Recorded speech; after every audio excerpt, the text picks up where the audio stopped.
On this channel, we'll be looking into common WAEC questions over the years, like common topics that always reoccur almost every year.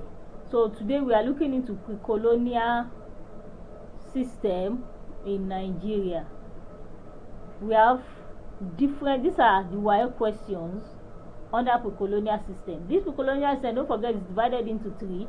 We have the one for the Hausa, we have the one for the Igbo, and we have the one for the Yoruba.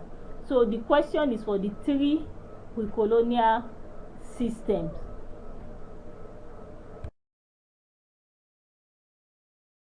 First two questions says, outline 6 functions of the emir in the Hausa Fulani traditional political system. Number 1, we have appointment of officials.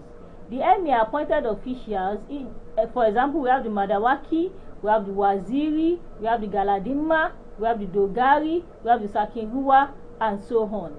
The second one is law making.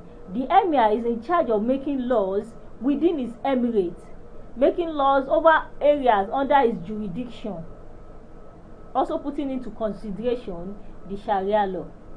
We have maintenance of law and order. The emir maintains law and order within his emirate through the local policemen. Then we have spiritual functions. The emir performs spiritual functions as the spiritual leader of the emirate. He is also regarded as a religious leader. Then we have taxes. He imposed and collected taxes like Karaji and Jangali,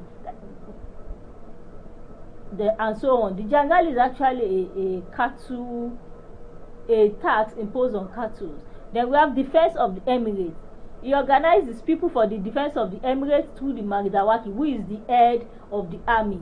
Then we have 7 ceremonial functions. He performs ceremonial functions like the Duba, or they call it the Dubaru in Hausa. The second question is, highlight 5 functions of the Hausa Fulani pre-colonial political system in Nigeria. We have centralization of authority and hierarchy in governance. Now, the emir, don't forget, in while dealing with our Hausa pre-colonial systems, right, the emir was an absolute monarch. So the emir was the head of the government. He possesses executive, legislative, and judicial powers. All this was concentrated on the emir. He also appointed chiefs. Those are the officials that we mentioned, like Madawaki, Galadima, Waziri, Sakinruwa, Sakinpawa, and so on. Then we have payment of tribute to sustain administration. There were rates paid by the people for land, for properties, for cattle. These rates can also be regarded as this tribute can also be regarded as taxes. Then we have the size of the emirate was very large. Yes, the emir occupied a large expanse of land with many population. Then stratification. The Hausa Fulani society was segmented into upper class, middle class, and lower class, and the Talakawas. Those are the extremely poor. Then we have the army. Every emirate kept a standing army under the control of the Madawaki, who is regarded as the head of the army. Then we have the judiciary. The emirate judicial system was based on Sharia law, headed by the Alkali, and the emir's court was the highest court. And if we have any area that the Sharia law did not specify a particular judgment, then the emir was permitted to proclaim his own judgment on that particular case. Then we have succession. Succession to the throne was hereditary. Rulership was for life. Next point says theocracy. It was based on theocracy. That means it was based on Islamic religion. Last point, emirs were appointed to make laws where Islamic laws were silent. The emir has law-making functions. So wherever the Islamic law, which is the Sharia law, was silent, they make law regarding it.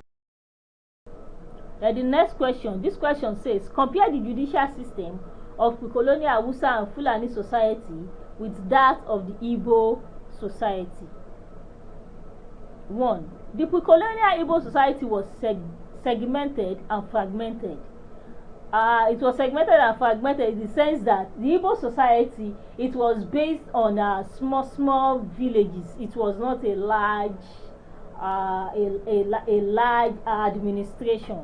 Whereas for the Hausa Fulani, we told you that it was based on large expense of land, large population, and it is actually based on centralization of power. Don't forget, we said the emir has executive, judiciary, and legislative function. So all these functions was concentrated in one single authority called the emir.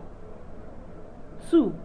The Hausa Fulani had all the organs of government concentrated in the central authority of the emir, and the Igbo society had no single central authority. Political power was decentralized. Yes, in the Hausa Fulani, we said the organs of government, they were concentrated. We said all powers was concentrated in the emir. Don't forget, we said the emir was an absolute monarch. Whereas in the Igbo society, there was no centralized authority. No single person that you can say is the head, the head of the administration. Each village has their own council of elders which governed it. So it was decentralized. Judicial power. Judicial power was with the emir in pre-colonial Hausa Fulani, while the Igbo has no such system. Now, judicial power was given to the emir, like we said, he judged cases based on the Sharia law. In places where the Sharia law is silent, he imposes his own judgment. Whereas in the Igbo system, there was nothing like that. Whenever there is a case to judge and it is beyond the head of each family, they take it to the council of elders. And if it was something the council of elders cannot handle, they'll take it to the village assembly. And don't forget, the council of elders consists of each head of the family, with the oldest person being the head of the council of elders. So that means everybody is involved in decision making. And even the village assembly now, that